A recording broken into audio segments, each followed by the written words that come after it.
What's going on, guys? Welcome back to Young and Cool. Today we're looking at the untold truth about Disney. From Cinderella to Little Mermaid, the origins behind your favorite secretly dark Disney movies are more shocking and violent than you could imagine. Disney is an industry built on magic and happily ever after.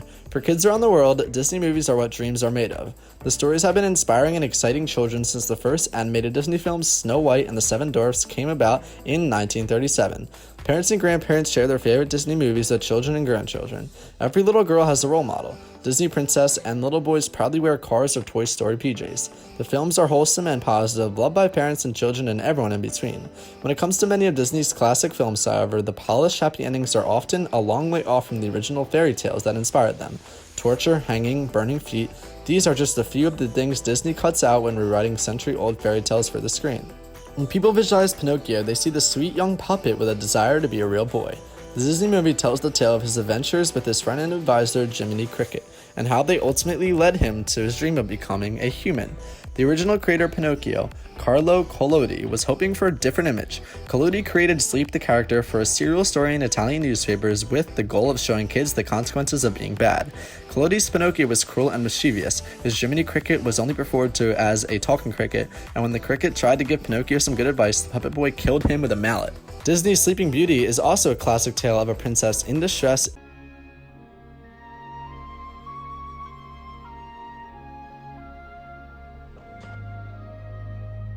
and the prince who comes gallantly to her rescue. The original 17th century Italian tale has similar beginnings. The princess named Talia picked her finger on a spindle and was set into a deep sleep, fulfilling an earlier prophecy.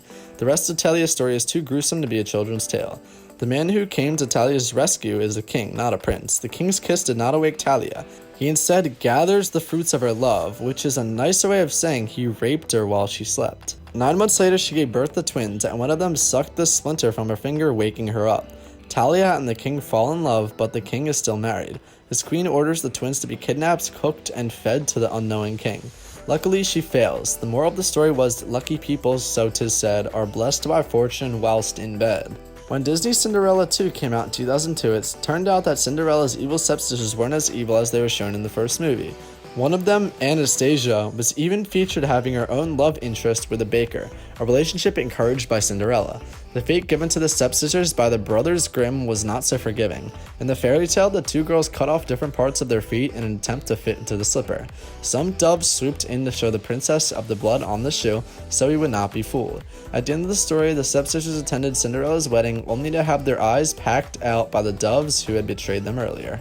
In Hans Christian Andersen's version of The Little Mermaid, Ariel makes a deal with the sea witch in order to become a human and pursue the prince she saved in a shipwreck. She gets a pair of legs in exchange for her tongue.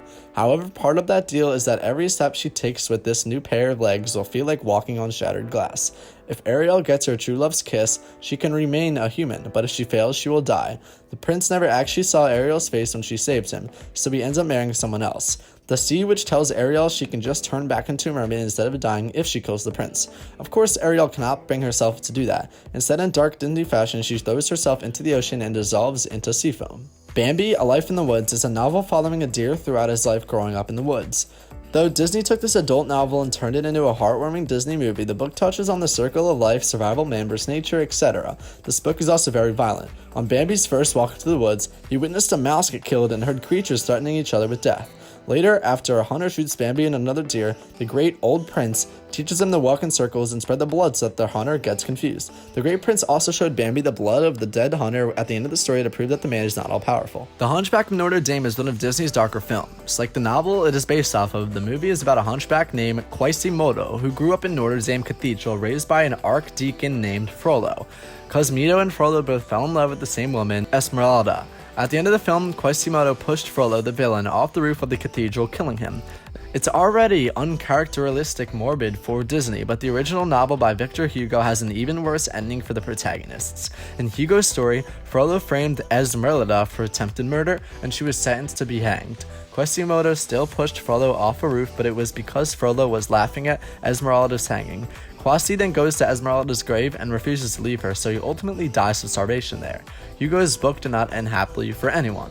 And our final example is Snow White, which Snow White still gets her happily ever after in the original Brothers Grimm fairy tale. Even after the evil queen failed 2 attempts to personally kill Snow White, she finally decided to try out the poison apple. It seemed to work, but then the prince swooped in with his true love's kiss to save her. In the end of the dark Disney show, Snow White and the prince are still married. However, the evil queen is at the wedding, and her punishment is that she has to dance around in iron-hot shoes burning in her feet until she dies. Even princesses get their revenge. So that's gonna wrap it up for this video of Young and Cool. Make sure you guys hit that like button, subscribe, and comment down below which one was the most shocking, and I'll see you guys in the next video. Have a great day.